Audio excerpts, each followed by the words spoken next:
Sobrang nakakagulat na balita. Grabe kulong na pamilya Duterte. Nagulat si VP Sara. Binasahan na ng ICI, inutusan na ni BBM. Ayon sa nakalap nating impormasyon, gustong ipakulong si Congressman Pulong ng ICI matapos mabistong may flood control project. Gustong kausapin si President Marcos ni Vice President VP Sara. Huwag siyang ipakulong. Grabe kulong na pamilya Duterte. Nagulat si VP Sara. Binasahan na ng ICI, inutusan na ni BBM. Tara panoorin natin.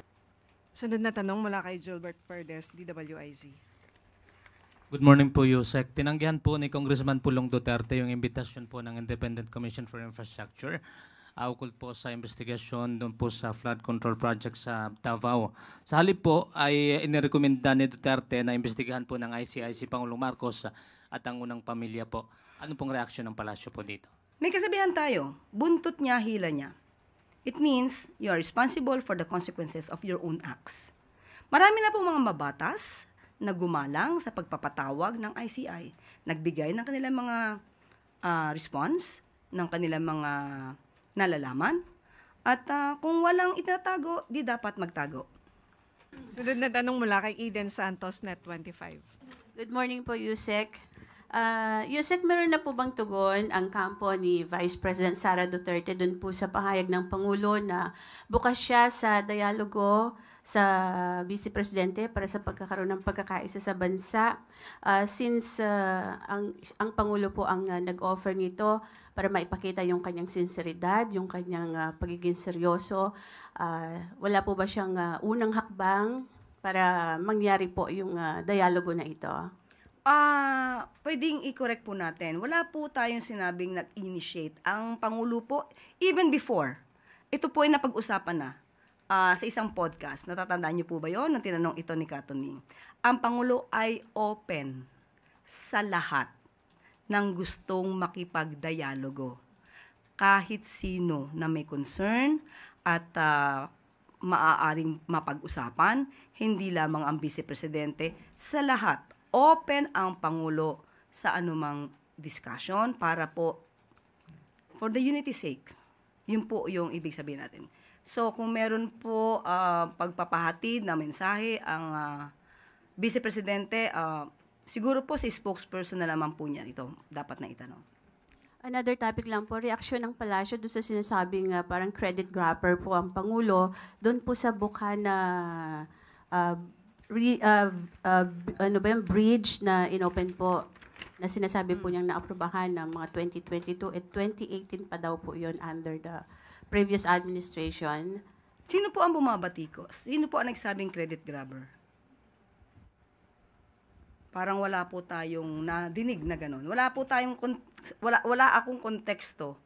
So, kung hindi natin alam kung sino nagsabi at ito ay sa tabi-tabi lamang, hindi na po natin ito dapat pansinin pa muna.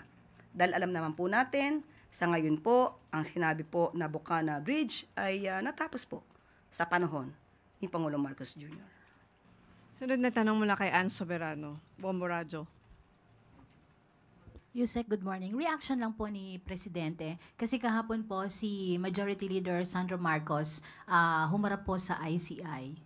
Ano po ang naging tugon dito ng Pangulo? Since sinabi din po ni dating DPW Secretary Babe Singson na tila po nabigla si Majority Leader Sandro Marcos sa mga itinanong sa kanya. Unang-una, bilang magulang, makikita natin kung paano ba pinalaki ng mga magulang ang isang anak.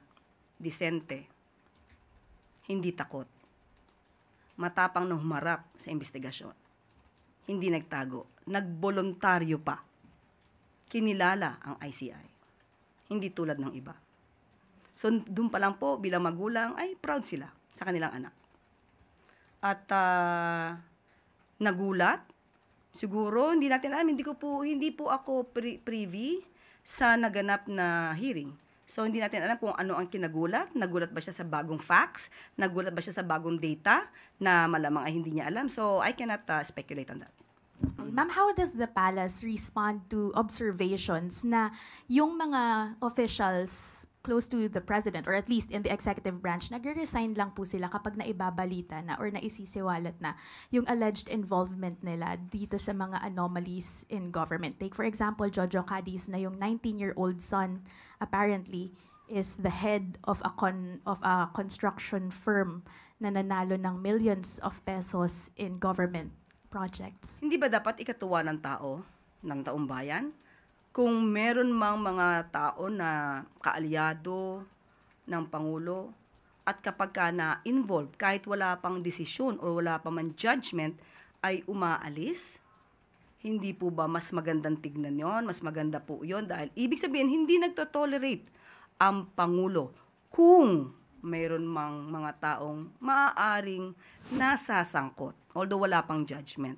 Hindi tulad ng mga nakaraan, kahit nandiyan na yung mga pangalan, nag-i-stay pa rin, kahit malaki na ang issue about sa korupsyon.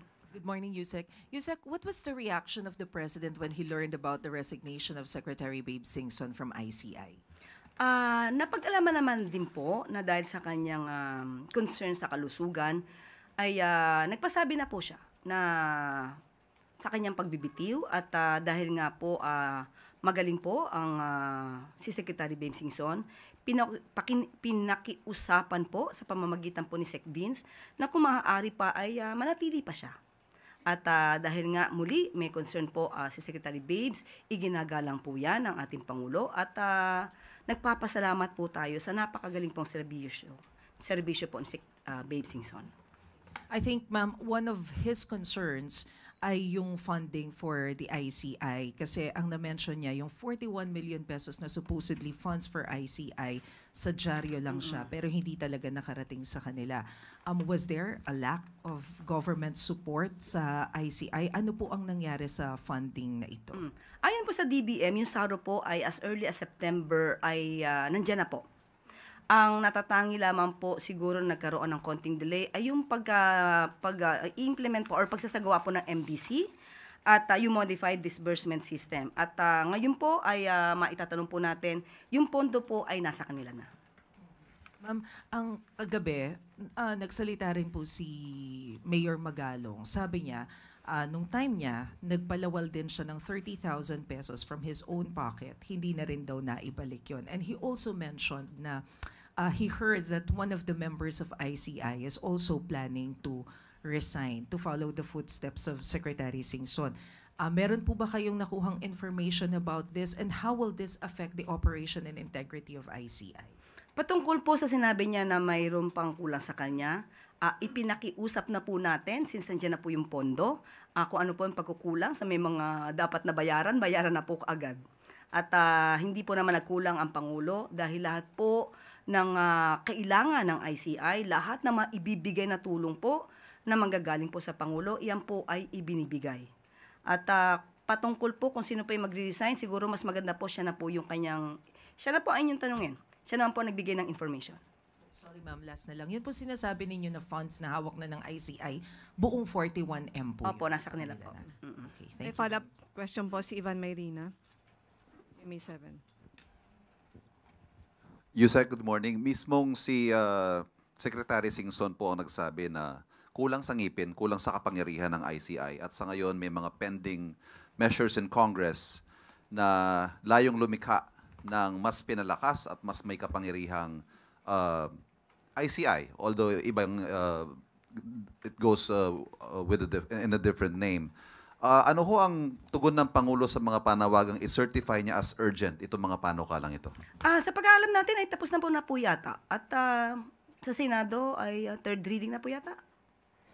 So, hintayin na lang po natin kung ano po yung kanilang versions. At kapag ka po ito nabasa naman ng Pangulo, ay tignan po natin.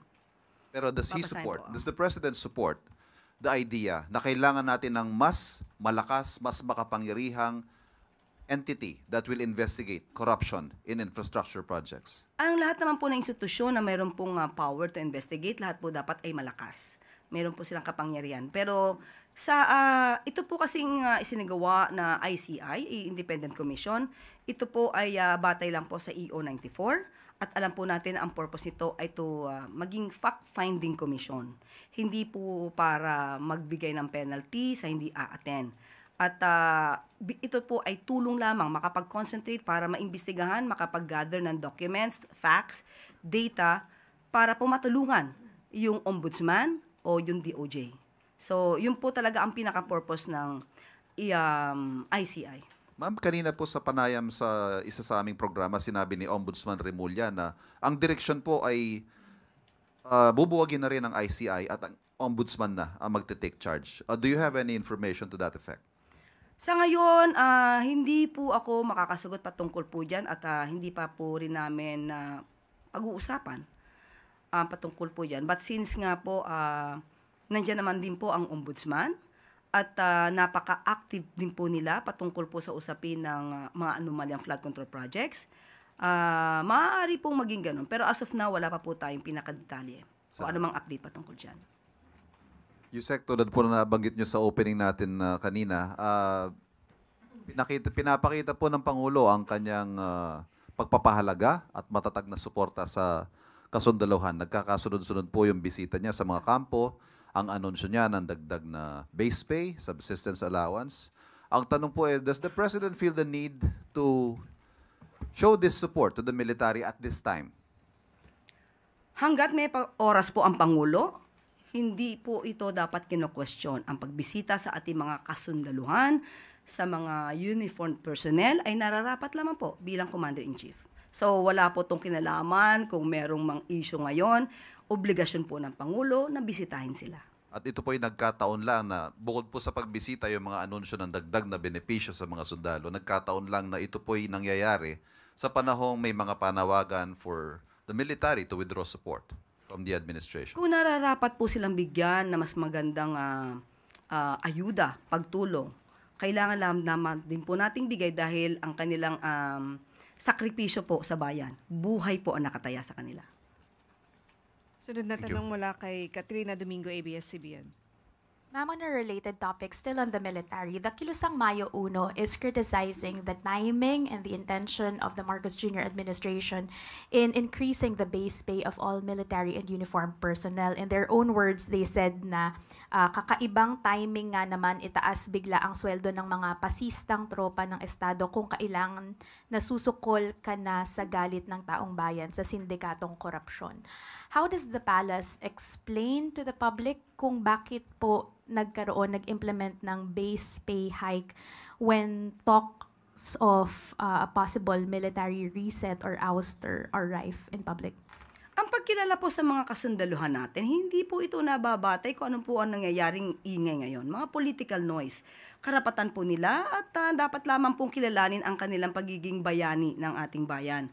So sa mga ganyan mga usapin, mga negatibo na ibinibigay at pinupukol sa Pangulo, hindi po ito magpapatigil sa Pangulo para bigyan ng tulong ang ating mga kasundaluhan. Ma'am, the same group is also questioning bakit daw po mayroon ng daily subsistence increase for the military personnel. Merong increase sa base pay, pero yung mga ordinaryong manggagawa who underwent a process of a legislative wage hike, hindi pa rin daw po nag-grant yung hinihingi nilang 200 peso a regional wage increase. Hindi po yun sakop ng Pangulo. Sa Pangulo po, sa DOLE po, nakikita po natin, meron pong pagtaas ng mga sweldo sa mga regions at hindi po nila makakaila. Hindi po pinapahinto ng Pangulo ang pagtataas ng sweldo na within his power. Pero yung pagtaas po, binabanggit nila na halagang 200 at yan po ay nasa kamay na po ng Kongreso. Just a follow-up question. The DOLE is under the executive branch and therefore under the president. Why can't the president push for the wage hike of ordinary Filipino workers? Meron po tayo sa tripartite board, meron po increase. Hindi po ito makakaila. Yung sinasabi po nilang wage hike na 200 pesos, ito po ay saklaw ng Kongreso. So hindi naman po nakikialam ang Pangulo sa trabaho ng Kongreso. Sunod na tanong mula kay Bea Cupin Rappler. Hi, ma'am. Good morning. A Rappler investigation based on SEC documents and data from government websites found that Justice Undersecretary Jojo Cadiz has ties to a major construction company that was only incorporated po in 2023 through Yusek Cadiz's son, who was 19 at the time, 21 na siya ngayon, I believe. JSJ Builders Incorporation, the investigation found won more than 200 million in projects in Ilocos Norte since its incorporation 2 years ago. Yusek Cadiz has also been accused by former legislator Zaldico of supposedly acting as a bagman for the president. First question, ma'am, is the president aware of his former aide's ties to this contractor, or has he since been made aware, given po the prohibitions under the Constitution? As of the moment, we have not talked about that. But if there's a need for investigation on that issue, so let the investigation be done. And on that note, ma'am, does he still enjoy the president's trust, and will he remain in the DOJ despite, again, these links and the claims that have been made against him? Sa ating pagkakaalam, siya po ay nag-submit na ng kanyang resignation. Sa ating pagkakaalam, bibigyan ko lang po ng update. Has it been accepted? No. Bibigyan ko po kayo ng update. Thank you, ma'am. Ivan Mayrina, Jamisa. One quick question, follow-up question on Yusek Cadiz. Can the palace confirm na si Yusek Cadiz po ay associate ng Pangulo or aide niya at some point? Wala po ako mako-confirm sa ngayon.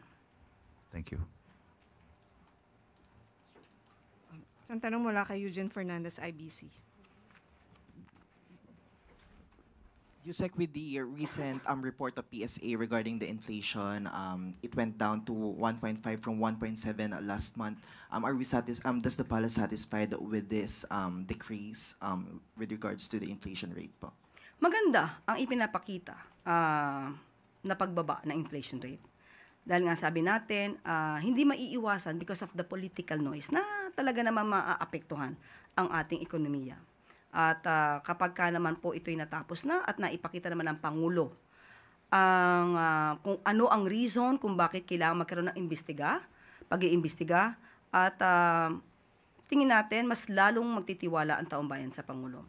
Sabi nga natin, may mga pagkakataon hindi siguro popular ang iyong desisyon dahil makakaapekto mismo ito sa iyong administrasyon, pero anong pipiliin mo, popular na desisyon o right decision? So sa Pangulo, ito yung tinatawag nating right decision. Kahit ano pang mangyari, maapektuhan man pansamantala ang ating ekonomiya, ang taong bayan, basta dapat maituwid ang tama. Yusek, just a quick follow-up. I would like to also ask the reaction of the palace since browsing through the comments dun sa recent post ng PSA regarding the inflation rate, parang hindi naniniwala yung maraming tao regarding the decrease of the inflation rate. May reaction po ba tayo regarding that? Maraming mga tao malamang na hindi maniniwala dahil hindi naman sila ganun ka-aware kung paano tumatakbo ang ekonomiya. Marami rin talagang ordinaryong tao, simpleng tao na minsan ang ganito mga masyadong technical ay talaga namang hindi maiintindihan. Pero saan pa po ba tayo maniniwala? Hindi po ba sa records? Thank you, Yusek. Sa pantanong mula kay Katrina Domingo, ABS-CBN. Ma'am, going back to Jojo Pasko ba to? Cadiz. Pang Christmas gift na ba Merry to? Christmas, Undersecretary. just on Jojo Cadiz, when did he exactly resign? Hindi ko, ngayon, natanong ko lang po yan sa DOJ, hindi ko po natanong kung ano yung exact date. Okay. So, bibigyan ko po kayo ng pinaka-update. Ma'am, but does the palace see a need to sift through its officials once more, considering that Jojo Cadiz has been there, the corporation of Jojo Cadiz's 19-year-old son has been there since 2023. Is there a need to, sift through, review again yung mga dealings and other ties of officials sitting in high-ranking positions in government? Katulad po niyan, kung sila ay nai-involve at alam nila na maaari sila masangkot kahit wala silang kasalanan. Paggalang ito sa Pangulo mismo nila, para sila muna ay umalis.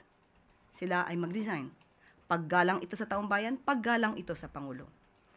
So, alam nila ang gusto ng Pangulo. Dapat masawata ang korupsyon.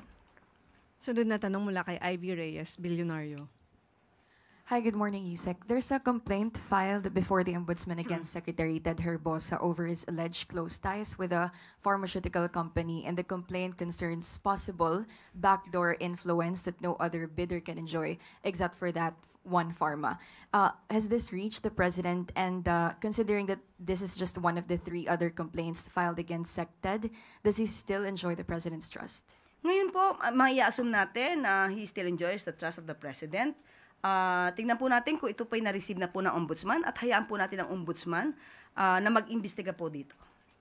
Ma'am, on another issue, former Justice Antonio Carpio says the Executive Secretary and former DOF Chief Recto's move to transfer trust fund from PhilHealth and PDIC would constitute technical malversation over a unique provision authorized in the 2024 GAA, transferring fund balance from those two GOCCs. Under the Constitution daw po kasi only the President can transfer savings and that these trust funds should only be used solely for their purpose. So for PhilHealth, dapat for PhilHealth purposes lang daw po.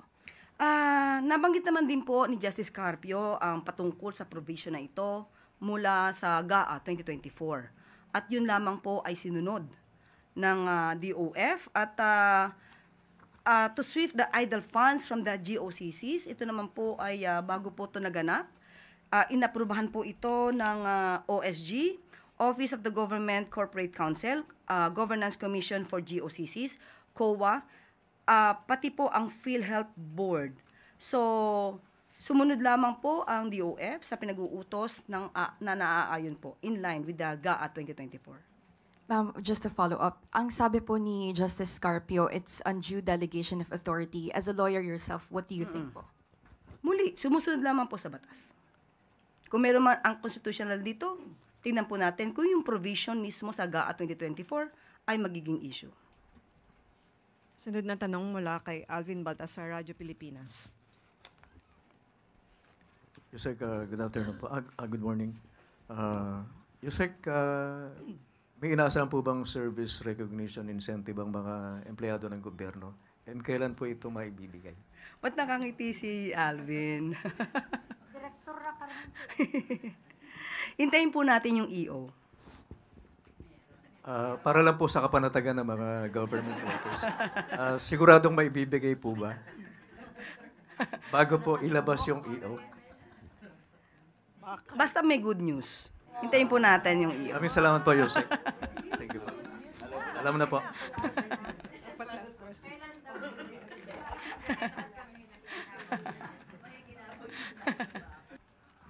Huling tanong mula kay Heidi Sampang, DZAS. Good morning, Yusek. Siguro po nabalitaan na rin po ng palasyo yung nakakasang kilos protesta next week po ng grupong Manibela, the Transport Group.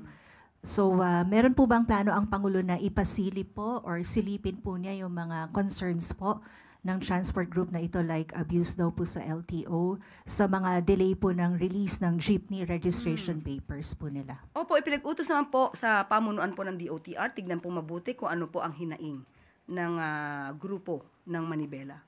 So, kailangan po rin itong maresolba. Kung meron naman po talagang batayan ang kanilang reklamo, dapat po ito masolusyonan kaagad. Pero meron din po bang pakiusap ang Malacanang? Kasi plano rin po ng grupo na i-extend pa po kung more than 3 days pa yung kanilang kilos protesta. Kawawa naman po yung mga commuters natin, lalo na po ngayon holiday season. Opo, tayo na rin po mananawagan sa grupo ng Manibela. Alam naman po natin, Christmas season. Baka naman po pwedeng ipamasko nyo na. At mapag-usapan na lang po kung ano man yung mga hinaing nila. Pag-usapan po para ma-resolve agad.